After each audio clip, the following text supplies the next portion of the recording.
can't buy. It resides between my eyes. Walked through the fire, came out better on the other side. See, life's like a beach if you find the sand. And right now, I feel like 100 grand. You are listening to Inspired Insider with your host, Dr. Jeremy Wise. Dr. Jeremy Weiss here, founder of InspiredInsider.com, where I talk with inspirational entrepreneurs and leaders. Today is no different. I have Tylor Halliday of Ravenna. You can check them out at ravenna.ai. And Tylor, before I formally introduce you, I always like to point out other episodes of the podcast people should check out.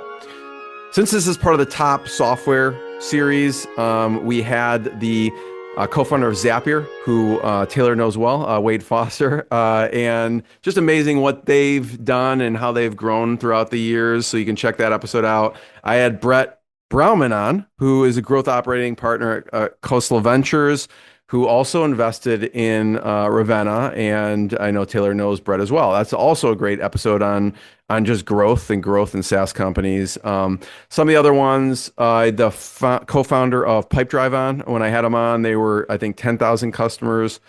Now I think they have over 100,000 customers. But it's always a rocky journey, Tylor, as you know. So even now it looks easy or whatever from the outside. It was definitely, there are a lot of ups and downs. So it's interesting to hear that. And then I had the founder of Mailshake on. So check those out more on inspiredinsider.com. This episode is brought to you by Rise25. At Rise25, we help businesses give to and connect to their dream relationships and partnerships. We do that in a few ways. One, we're an easy button for a company to launch and run a podcast. We do the strategy, accountability, and the full execution and production. We actually get people on podcasts so they can, have their authority on various shows across the internet. And then number 3 is we are an easy button for a company's corporate gifting. So we make gifting and staying top of mind to your clients, partners, and prospects simple and easy, and actually affordable. So you send us the addresses, we do everything else, and actually send a campaign of 3 to 4 gifts a year for 3 to 4 years. So Tylor, we kind of call ourselves the magic elves that run in the background to make it stress-free and possible for companies to build amazing relationships. For me, the number one thing in my life is relationships, and I'm always looking at ways how now I can give to my best relationships. I personally have found no better way over the past decade to profile the people and the companies I most admire, and also send them sweet treats in the mail. So if you've thought about doing any of those things, go to rise25.com or email us at support@rise25.com. I am super excited to introduce Tylor Halliday, co-founder of Ravenna with Kevin Coleman. Prior to Ravenna, Tylor was a director of AI and new products at Zapier. I think Kevin describes you as a technical genius from what I've heard on the internet. And Kevin previously actually worked for Amazon Web Services, and they also completed a fellowship at Combinator. And Ravenna raised $15 million with companies such as Madrona Venture Group and Khosla Ventures. And Ravenna is an AI solution that provides smarter support and happier employees through an AI-enabled help desk. So basically what they do is they provide internal support that starts in Slack and resolves with AI and intelligent workflows. So Tylor, thanks for joining me. Hey, Jeremy, thanks for having me on. That's Kevin's words, not mine. So I'm just saying. The flattery is a match right now. Yeah. Appreciate that. So just tell people about Ravenna and what you do. And when you're doing that, I'm going to pull up your website so we can share that too. Cool. I mean, you did a pretty good tee up. At the basis of it, it's you can think about it as like the IT help desk, the HR help desk, like pretty much operations roles at large at companies, at a certain size, have the need to have some software to support their colleagues, their internal employees. And as I just mentioned, you did as well. The most prevalent form of that typically is like the IT help desk and HR help desk, what have you. And so at Ravenna, we've decided that basically a lot of the incumbents in this space weren't making the best use of, call it like modern AI technology. And then on top of that too, if you look at a lot of the incumbents in this space, I would just, go on a limb to say that the software experience is called lackluster. And so we really want to come in here and provide an absolutely just unmatched experience, both from a product design, UX, and also from an automation angle. So we go ahead, partner with IT groups predominantly, although we are working with some HR teams and revenue ops teams. And we'll go through there and be the software that really is kind of the front door, if you will, for their operations at large at the company. So if you work at a company and have an IT help desk or an HR help desk, you can imagine that Ravenna effectively is a software that you'll interface with when you reach out for assistance, for help. And in the realm of IT, that could be something like a software access request. In the realm of call HR, that could be a benefits question, and revenue ops. There's a kind of myriad of a lot of questions around enablement for a lot of sales teams. And so, I'm just actually kind of relooking at our site. One of the kind of big things I think that we really focus on, and this is purely just like from a lot of customer interviews before we even wrote any code, was that feedback from a lot of IT, HR, called operations professionals, was that a lot of the existing solutions just did not integrate well with where people work. And where people work effectively is the team chat based applications. And so Slack is the one that we were just doubling down on super hard. The idea that, like I said before, we want to create an incredible experience for the employees of the organization with the software. And we have a very, very sharp belief that the best experience here is just natively integrated with the team chat integration like none other. And so it's Ravenna. Yeah. And what's interesting is what I like about the site and what you do is you kind of look at user behavior, and you don't want to go around what user behavior is, right? You're like, they're already in Slack. They're already sending messages, they're already answering questions. How do we basically organize it, right? And so you can see here, it's like turn Slack chaos into clarity. So what are some, I don't know, use cases, right? We're looking at, obviously they can turn these Slack messages into tickets. I know like SOPs. What are some things that you've seen use cases for Ravenna? Sure. And actually, before I touch on that, I want to just kind of double down on something that you kind of subtly, just kind of talked over for a second. But one of the fun things about working in this company and being so tied into Slack, from a person who spends a lot of time thinking about how do you automate things. I'm a Zapier person. We just talked about that. It'd be popular to call it AI right now. I always say automation. It's effectively, in my opinion, kind of what really the value prop of AI really is at the end of the day. But a lot of times, if you're starting, let's say, an AI company, you're faced with this like cold start problem, right? Like you have this great solution, you have some great tech, an algorithm, what have you. And then when I say cold start, in the sense of like, more often than not, a lot of times, these companies are faced with like, I just need more data, more instances to actually kind of refine, do evals, what have you, on the different things that we're trying to go ahead and fine tune. One of like the just fun things about basically this market is, and then we get dropped into people's Slacks, and we'll have more often than not, years of just requests, interactions. We know based upon being plugged into there, what people are asking, how they've asked for it. We know about the lingo of the company, the funny acronyms, all that type of stuff. And so kind of call it out. You mentioned like kind of the data of Slack. I just wanted to double tap on that because it really is such a powerful thing to actually just be able to kind of start with effectively. So anyways, though, to answer your question, what do you automate here? Like, what are we doing here? So when we talk about automating for the operations roles, this is a big generalization, and this changes on a per customer basis. You can think about basically the types of automations are kind of like split into, like bifurcate roughly. So if you were to look at, let's say, an average IT help desk channel inside of Slack, sometimes they're called help desk or an HR help desk, what have you. The nature of the questions can be kind of roughly divided into like one group is like this, hey, I have a question. And the answer to that question is just written down somewhere. Okay. Classically, it might be written down in a knowledge base, KB. More interestingly, it could be in Slack. It could be in past tickets. Like there's a lot of different things that you could go ahead and draw on to actually try to figure out from an automation standpoint. This person's asking a question. There is knowledge somewhere in this organization. And so it's our job at Ravenna to go ahead, find all the relevant pieces, rank them appropriately, and figure out what is the best way to answer this question based upon pre-existing knowledge. And so that's half of, I'd say, the stuff that we automate in these channels. The other half of it has to do more of, I'd say, like the interesting things like actions. Okay. And so this is kind of a funny, contrived example. And rather than like, the policy for taking time off, I want to take time off now, or sorry, in a week from now, or whatever. Right. I guess what I'm trying to illustrate here is that like there's a difference between asking a question where the answer for that is just something that's written down versus something that needs to be taken an action upon. And so the other half of the stuff that we do here is we help take actions upon basically those requests. And so what that does is it relieves the need for a human to either kind of look in their knowledge base and find that question to that answer, or B, go into the system of record or what have you, and these other things that they just don't have, that the employees don't have access to due to a myriad of either security, licensing, or whatever concerns. Ravenna kind of can sit there and just take a lot of folks out of the equation for a lot of these kind of like, rote questions that just don't need human involvement.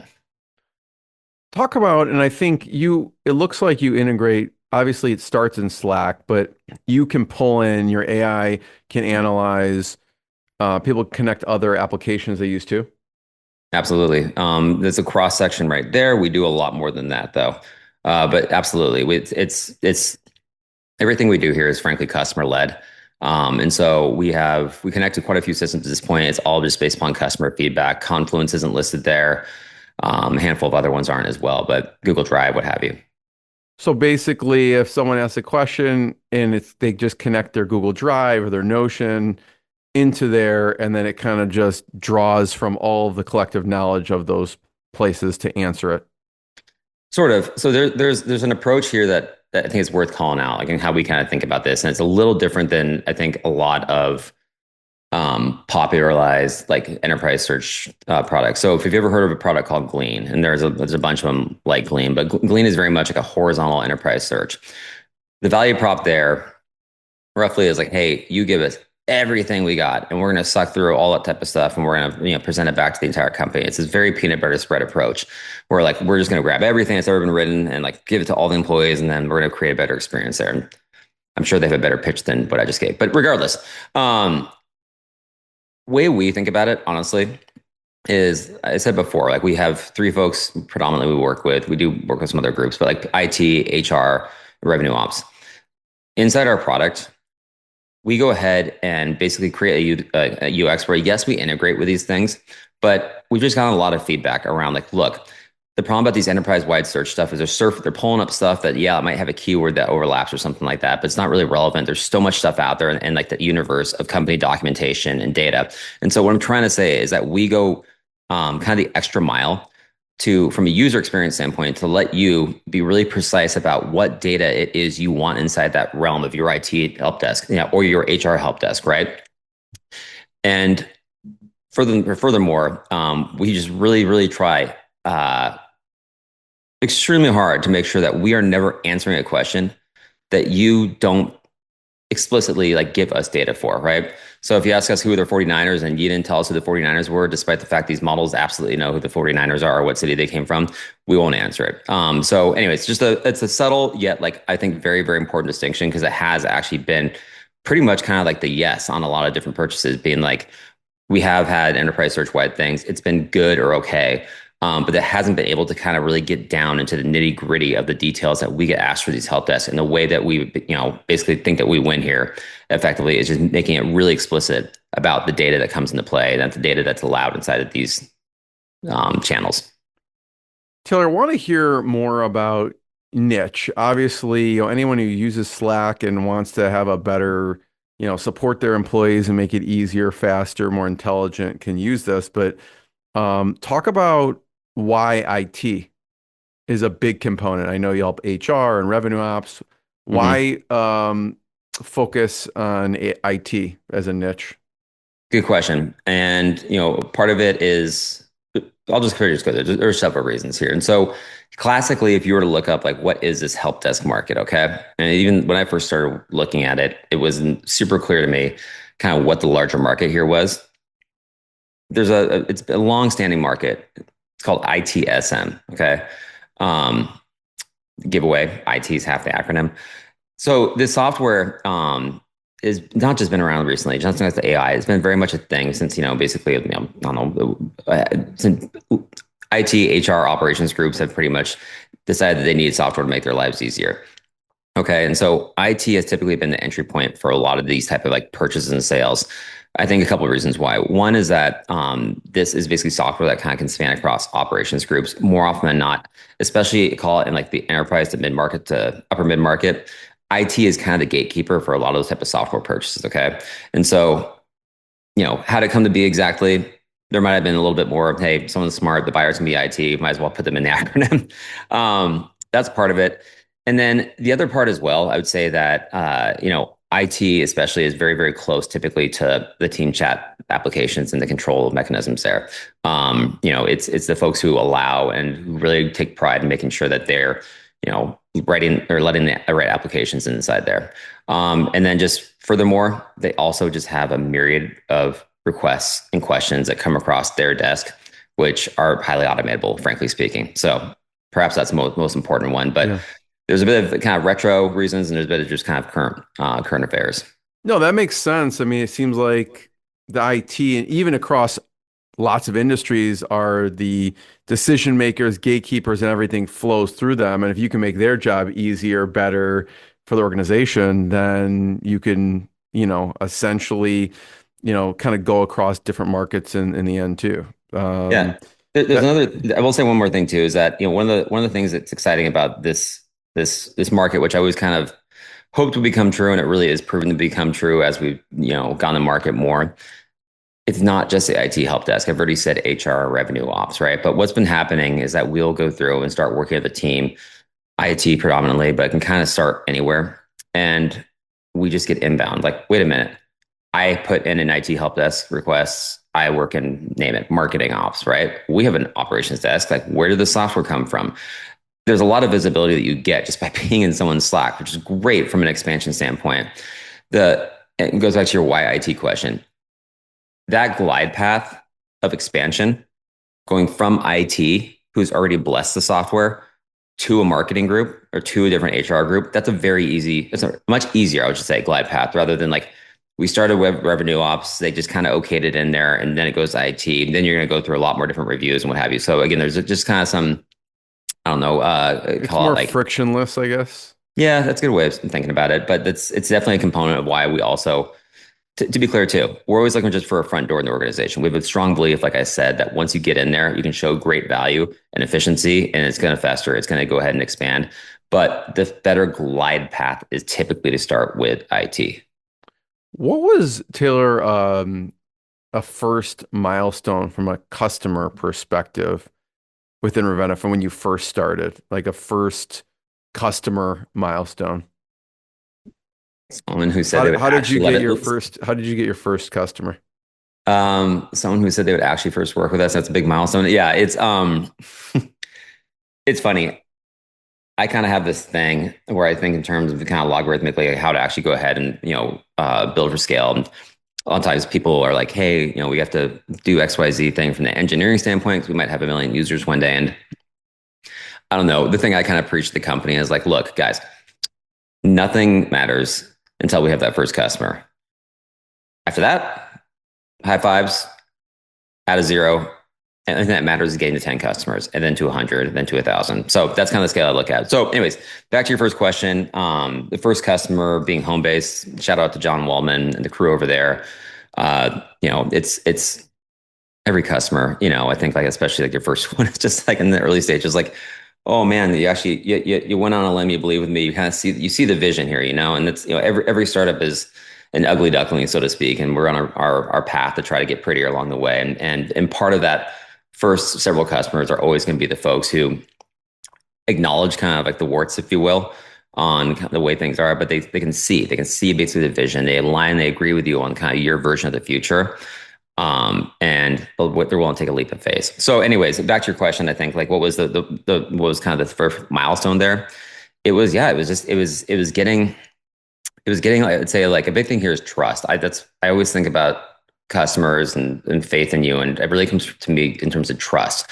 So we've already covered it. Ravenna, if you work with us, we're going to be inside what is effectively the front door to your organization. Okay. So think about, you're an HR operations manager. Okay. The best folks in these operations roles think about their job not as just being IT or HR. They think about their job as just delivering great service to their colleagues. And I think, from being on the other side of the fence there and always requesting service, I never kind of thought about it like that. But I'm telling you, the pros that we deal with here are obsessed with making sure that they deliver great service to their colleagues. And so they use us because they think that we can help them deliver an outstanding experience. Okay. And so I guess I'm trying to say is that like when we actually go ahead and get deployed into one of these channels, um, there's a lot of weight. I feel like I think that like, it's not just one person. It's like the entire group is taking a chance and making sure that or hoping that Ravenna is going to go ahead and be able to help them provide such an up-leveled experience from what they have. And so, anyways, the first milestone, I'll just say it. Yeah, is being the front door. It's being that front door inside of an HR operations channel. It's a leap of faith in so many ways, and it's not lost upon us, and we work extremely hard to make sure that we maintain that trust for our customers. I'd love to hear, Taylor, some valuable feedback you got along the way that changed the product. Early on, customers gave you feedback that changed and maybe features or things like that. I mean, I think that's an advantage I find when I'm working with a company. You mentioned like the warts or just the beginning stages, but like what's cool about that from my experience is I can make suggestions and they'll actually implement them. Hmm. I remember early on I was using Acuity Scheduling, Gavin Zaklinski, and I mentioned, hey, it'd be cool if you had this feature. And like the next day he's like, oh, we added that feature. And they eventually like sold to Squarespace, but it was just cool to get have the feedback, and they took it and they implement it. Not saying like obviously people have priority lists and that doesn't always happen, but I'm curious for you, what is some essential feedback you got? Because you guys, from what I've researched, are very customer centric, and you really pay attention to what, even I've heard you and Kevin both say this, like you pay close attention even on the initial discovery calls to hear what people are saying, from what problems they're experiencing, to see how that helps your product. So I'm love to hear some of the early on feedback or even feedback lately that you've incorporated. I could go through the channels right now and find the minutia stuff. I'll try to think of some big rocks things. Maybe I'll preface this by saying that like as a principle, I always kind of think about when you think about customer focus here. I kind of joke and always say like none of us are as smart as we think we are. And I try to hold that like value like pretty closely, especially when we're talking about building products. Like I have an inkling of an idea. I think to be clear, I've actually decent amount of confidence in a lot of times, like my own product decisions, what have you. But like you always have to have humility in the face of customers, right? Like whatever they say is truly basically like the golden path. And if you like subscribe to that, it's very illuminating and frankly, it kind of makes life a little easier. So anyways, going back to like, your actual question here, what are some big rocks things in the early days? In the early days, one of the things that I didn't expect, I'm trying to draw, like, what's a good one here? How about this?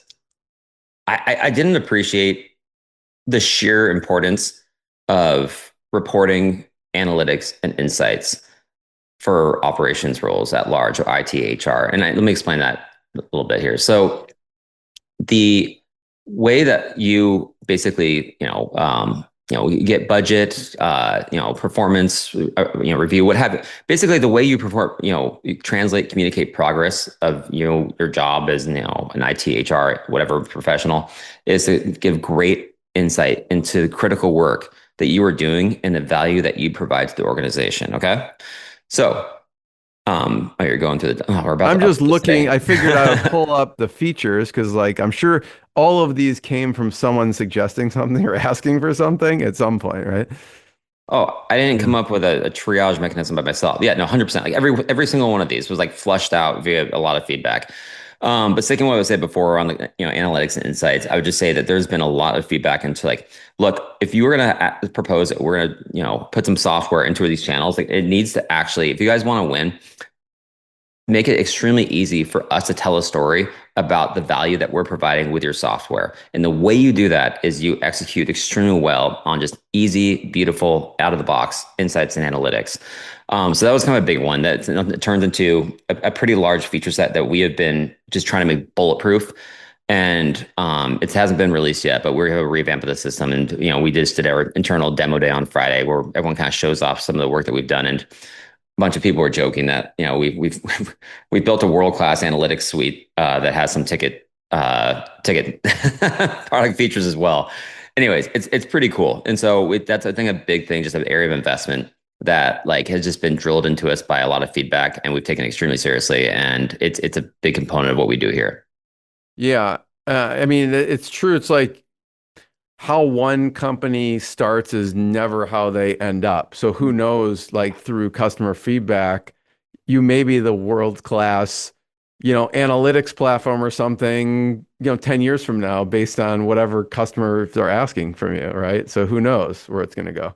Who knows? Like I said too, in a sense, it almost makes life easier when you subscribe to just kind of really being obsessed with what your customers are telling you. And fighting that I think is a trail of tears. And embracing that is very illuminating. But I'm telling you, it's a lot of work too. Once to your point around like the feedback that you gave to, I can't remember which company you mentioned, like a calendar app, what have you. Yeah, Acuity. Yeah. Yeah, yeah. It's cool because I think people are like, oh, sweet, I can just request anything from these folks. So you get a mountain of feedback, which is great. And I think that part of the, another thing you mentioned too is that you thought it was really cool that they came out with that feature quickly, right? Of the many, like, you know, I don't know, of the many things that you got to kind of do, I feel like as a startup is you got to play down, yeah, not to be not plan, you have to play up basically that what you're talking about. And so more specifically, what I mean is like you have to just give someone a just incredible feeling of like they're getting great service out of you. Because like if you're a startup, you think about us versus the incumbent. Like an incumbent has all the advantages in the world, distribution, money, all these different things that we just don't have, right? Every other kind of startup doesn't have. And so what do you have, right? One of the things that like they will never have effectively the incumbents is effectively just speed, right? And so that's speed for product development. That's speed for getting back to customers. And like, I'll give an example. One of our stakeholders at Zapier was just like, look, part of the reason we love working with you is that like the amount of service that you are giving us in terms of just responding to our issues, hopping on everything we talk about, like that's like an absolute premium pack, enterprise package, right? Whereas like, funny enough, between us, I know it's about to be on a podcast, I would pay them for that feedback, right? They're talking about how they would pay me for that service. And like, it's very much a thing that you embrace it. It's very, very important to them. It's also extremely important to me. I do one of the things I wrote down here, Taylor, which I love, you said is just whatever the customers say is the golden path. So I love that, what you said there. And I want to go to back in time a little bit to Yeah. Y Combinator Mm-hmm. and what you learned there. Because I think there were a lot of learnings that you and Kevin took from your experience at Y Combinator. Yep. I think I just said one, which is none of us are as smart as we think we are. Went into that, very much thinking that kind of had the world figured out, had the best idea for a product. Um, Shout out to actually, it was Kevin Hale was one of our group partners, and I'm sure he doesn't remember this, but I remember this extremely well because I was just an engineer, didn't know what I was kind of doing in terms of like call it SaaS business. And I remember he was talking, it might have been the first day, it was just talking to me like, hey, what are you guys building? And we were building a customer data platform. Told him that. And he was like, cool. Like, who's your customer? And I was like, everybody. And he was like, wrong answer, I was like, what? Anyways. And so that was a good like wake up call for just like call it like SaaS fundamentals and business metrics. And I don't think we were alone there. I think more often than not, a lot of I can't really comment now, but I think back then, especially Y Combinator kind of erred on the side of like, hey, we think these folks are reasonably technical smart and they might not know squat about SaaS businesses. I do remember actually the first day or second day, they were like, ARR, what does it stand for? And people are like taking notes, actually, stuff, right? And so, like, myself included. But it's trial by fire, which is super fun. And so I don't know that was narrowing down and actually having a very, very, very like disciplined focus about who you're building for. Now I just tell that story. I think it's one of my kind of core learnings from there, among a lot of other things. But yeah. The next, and obviously you took that to heart and you both really focused on a specific focus, a specific niche, and a need for that, particular niche. There was also a pivotal point with Staples. You want to talk about that? Sure. In the ashes of what was our YC company, we try to figure out kind of the next move. And it happens, a lot of times folks get in the YC and then think they have the world figured out like us, and it turns out you don't. We decided early on that people kind of have different perspectives on this. We just decided that like it wasn't so much thrown in the towel that the company, the CDP that we were building, just it was just a wrong call it founder market fit. And I feel like I don't know if we coined that term or not, but just didn't feel like we should be building this thing. As I took Kevin's advice to heart, started learning about the buyer, who's customer success. I was never a customer success manager. Didn't know anything about these people's wants, needs, or anything. So that's kind of when we're like, you know what, let's go figure out something else. In the ashes of that, Kevin and I turned around, tried to figure out the next product, and ended up deciding to just consult for a little bit to try to figure out the next problem set. And we struck it lucky right out of the gate. Met the folks who run technology and innovation at Staples, and skipping a couple steps, decided that it would be a good idea to hire Kevin and I to build a team independently to help them execute on turning what is known as the easy button, which is like a piece of brand marketing next to plastic buttons, turning that into a full-blown Amazon Alexa competitor. Chipset, board, like everything, AI and all this type of stuff. And so yeah, if anyone saw the old school commercials for Staples, there's like literally a big easy button. Someone wants something and they just kind of hit the easy button. I don't remember the full commercial, but like yep, Staples then shows up with it right away or whatever. that was easy. Yeah, exactly. So they Anyways, wanted you to create the internal easy button, I guess, or internal easy button, but external easy button inside their platform. yep. It was a lot of fun, a lot of different reasons why. Very stressful too. On the line for a pretty big delivery that was being announced as the keynote at the World of Watson conference in Las Vegas by their CEO of IBM, and we were on the clock to get this thing out. So we had to build a team. I would say it's a crash course in a lot of the AI and a lot of the kind of fundamentals we're drawing on today. Frankly, it's a lot of natural language processing. This is pre-transformers. We're doing a lot of other tricks of the trade then, so to speak, and just trying to execute on a really great natural language system to help folks be able to order via Staples from a full-blown mechanical easy button. So How did you meet Staples? it was a connection from Kevin, to be frank with you. Life has funny different ways. And it was the innovation officer there. And, I think timing's everything. We kind of were casually meeting. I think about something else entirely. And then just really kicked it off. And he was like, look, I wasn't going to bring this up with you guys, but have this other initiative. I kind of thought we were meeting for this reason.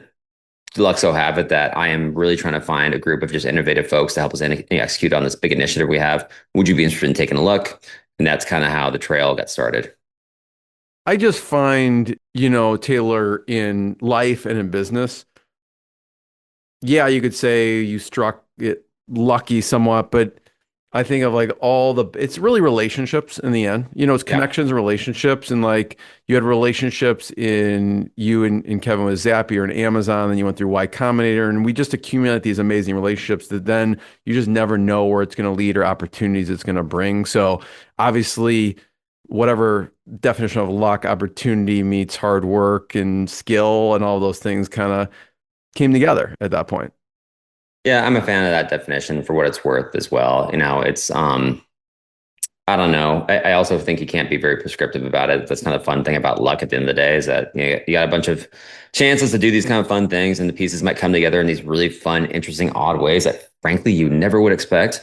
But I guess that's kind of the journey, and that's kind of the fun in it. So yeah, I don't know who said that, whose quote it was, but it's like, would you rather be good or lucky? And they're like, I'd rather be lucky. And even Bill Gates talks about how he attributes his success to luck also, Yeah, there's a fair amount of chance in everything, and I subscribe to that as well. Is that at the end of the day, you do what you can, and you try to set up the stage, the context, if you will.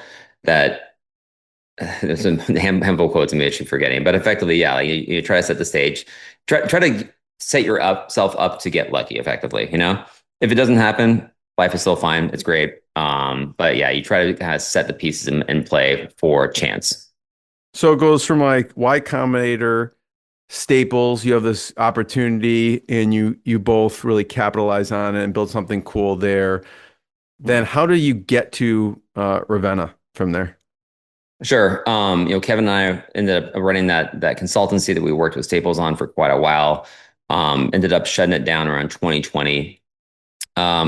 At that time, I was trying to figure out kind of the next startup to want to work on. Kevin decided that he wanted to go to AWS to kind of learn the fundamentals of the cloud, and I was in between. And I came across the Zapier founders, I believe via kind of the YC connection. Ended up talking to Mike Knoop, and who's one of the founders at Zapier, about helping them come in to build like the first second product. Originally, I had my heart set on going back to try to start another company. The only problem was I had no clue what that was. So talking to Mike, it started to sound like a pretty good, thing. Like, hey, Zapier's a great company. Coming for a couple of months, do some contracting, and so I was for it. And to be honest with you, it's kind of funny because I came to Zapier, and 1 week later, the pandemic hit. So like, oh my gosh, it's actually really great being associated and have the privilege to work for such an incredible company. And just a quick side note here, Zapier is just, it's such a cool place for a founder, for anyone who was interested in AI. It's a very, very, very innovative, supportive company, and I just couldn't think of a better place to be, especially retrospectively, for someone who is kind of wants to go ahead and build new products. And so, but coincidentally, that's what ended up carving out a role for myself there to do. I built that first product, and then built another one, built the engineering teams up, what have you, and basically got to a spot where I ran what's called new product development over there. So build these products up. Get the engineering teams all set up, from the product standpoint as well, and then hopefully graduate them to the rest of the org. And then more recently, Zapier, just like a lot of other companies, is trying to figure out what to make of some of like the recent, recent at the time release of ChatGPT. Rocked them in a couple of interesting ways, just like a lot of other folks. And so I repurposed my role to run AI engineering for Zapier.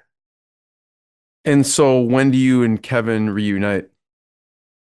After was that a hard thing? Because you guys have worked together for a long time, Y Combinator, then this consultancy, and then I'm not saying it's like a breakup, but it's like, okay, we're going to go our separate ways for a little bit. Like, what's that conversation like? I've always thought about it as just kind of getting some more perspective, frankly. So you knew you always would come back together at some point, or you thought that at the time? I thought that at the time. I mean, it's Kevin's not here. If he listens to this, I'm about to throw a bunch of compliments his way, but you do think pretty long and hard about like, hey, the experiences I've had building companies, what went well, what not, and stuff. And I've met a lot of other folks along the way, and trying to figure out what I want to work with this person. And frankly, there's just a lot of qualities about Kevin that made me decide that like he was basically an excellent person to build a company with. Temperament, drive, I can go on and on. But anyways, I think just pretty much you can go on a little bit. I'm actually kind of curious, because what you look for in a fellow co-founder is a bit instructive for other people as they're thinking through these things. Because like you're actually enunciating it, but maybe some people like, I think this, they just have that feeling. So what were some of the attributes? You said drive, there's temperament. What else? You're like, I want to build a company with this person. Trying to think of an eloquent way to put this and not borrow a term here, but you got to have a wherewithal that this person is going to be able to chew on glass for an unreasonable amount of time and make it out the other side with you. It's a very difficult thing to know if someone, a little bit chicken and egg here, to know if someone has the ability to do that without having gone through that previously with them. I think, frankly speaking, that's one of just like, it's one of the realities, and I have been through that with Kevin, right? And I have very much had, businesses with him that we had great times, and we've had heart-wrenching, just like everything is going to blow up times, right? And that's where I came in with the word temperament, I guess. It was that knowing that you can rely on someone to not get caught up in some of those, difficult times, and help lock arms with you and execute on what needs to be done, right? It's a pretty high bar, frankly speaking. So, I don't know if it's a chicken and egg thing in terms of, it's a very difficult thing to kind of re-emulate, if you will, knew he could do that. So knew I lucked out, working with him the first time. And so, yeah, I think that was probably one of the main drivers. Like, I've seen this guy go through thick and thin, with me. And then throw some other things out there too. Yes, you have to have someone who can, think on their feet, who's smart. Work ethic has to be there. This is a crazy gig in so many different ways. terms of what it demands on you, your family, all these type of different things. And um, yeah, I've just seen it, with him for so long that I think it's a very high bar to overcome for anyone else. How did you come back together then? You're at Zapier, he's at Amazon, Yeah. AWS. Um, Kind of a little not serendipitously. It basically came down to the fact that like I got the itch again to go build something, and luckily, luck have it that he felt the same way. We were going back and forth on kind of what we would want to poke at here, and I'll be honest, with you, it wasn't like we didn't get together and just say like we were absolutely certain we're going to leave and our great jobs. Again, I've just said it a few times. Zapier is such an awesome place to be. So like, yes, I wanted to go do my next thing, but at the same time, like that's a cool company and privilege if you have is privilege to work at it. Um, but yeah, coming back to Ravenna, frankly speaking, we went through some bad ideas as you typically do. What was He one of was those bad ideas? You remember any of them? Okay, I was saying they're bad ideas, but who knows? Because it could have been good, actually. Maybe I just throw them bad out there. Ones you chose not to pursue, I guess you could say.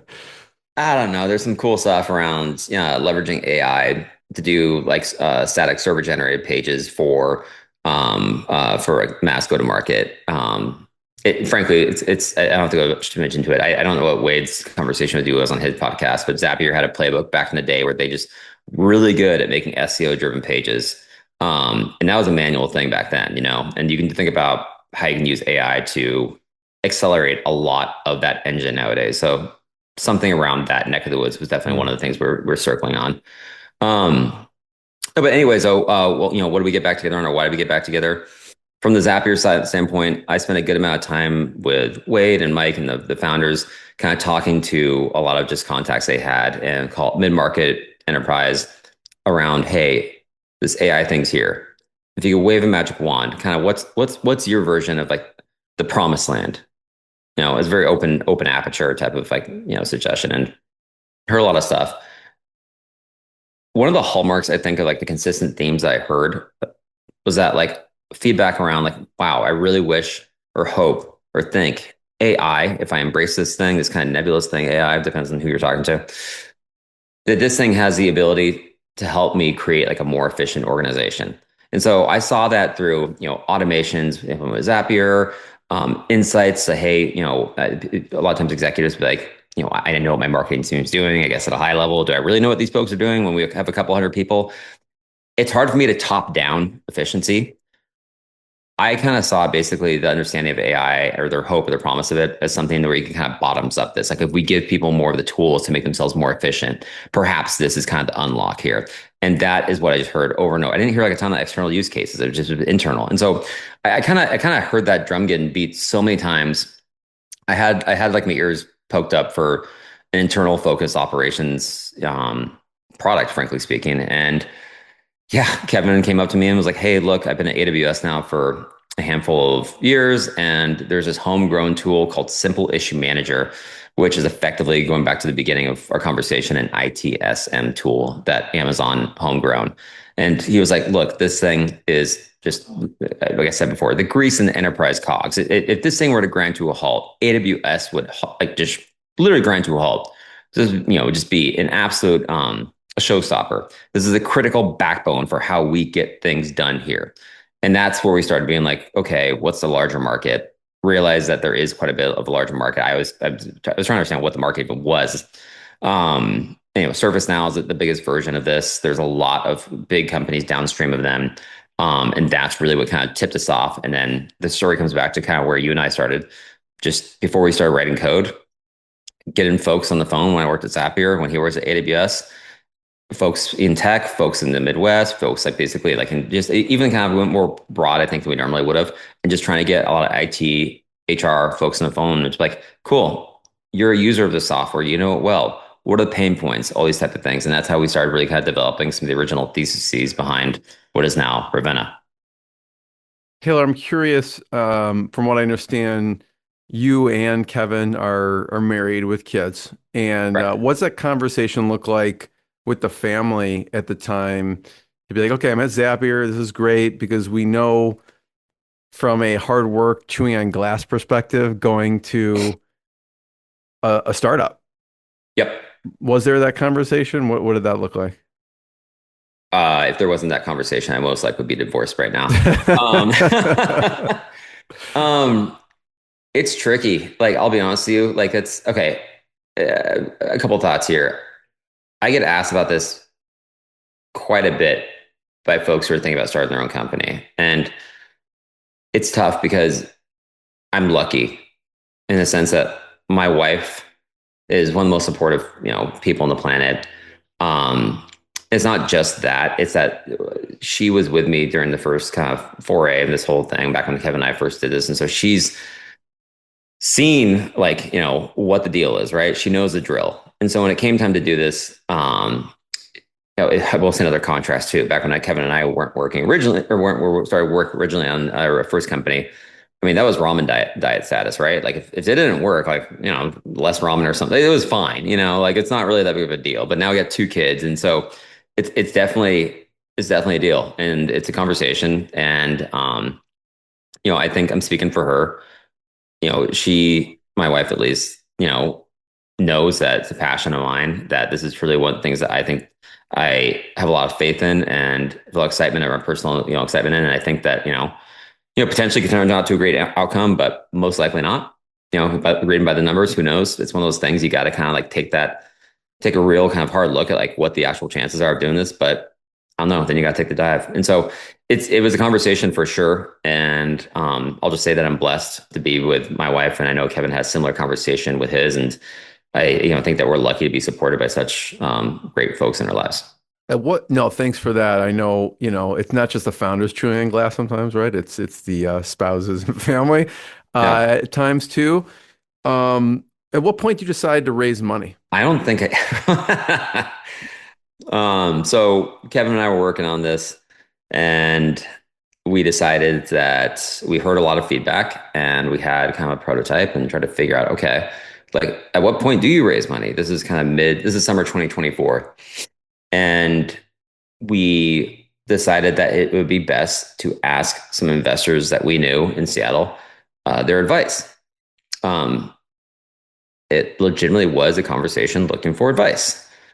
That conversation ended up in a term sheet. And so we didn't have a pitch deck and everything like that. And that's how the whole thing, frankly, got started. And skipping a couple steps, I had a heart attack when they let us know that they were going to fund it. I just didn't expect to. I kind of thought, like, yeah, we would do something maybe, but I wasn't the next 6 months or 9 months. I don't know. Definitely not at that juncture. And that's what kicked off effectively a larger raise. It's got a lot of feedback from friends, ex CEOs, current CEOs that, hey, you didn't think you were fundraising, but you now are, because you have a term sheet and you don't have a pitch deck, and you got to move as lightning quick, and you just go try to figure out, are those the right folks to work with? Is that the right amount? And skipping a couple of beats, we ended up working with them, Aviel Ginsberg, Chris DeVore, basically the first folks who even had, took a leap of faith to actually have some faith in Kevin and I. And we could not be luckier to be working with them along with our other investors. Taylor, first of all, thank you. Thanks for sharing the journey. It's a crazy ride. So I appreciate you sharing, and people can check out more and learn more at Ravenna.ai, as we showed on the screen there.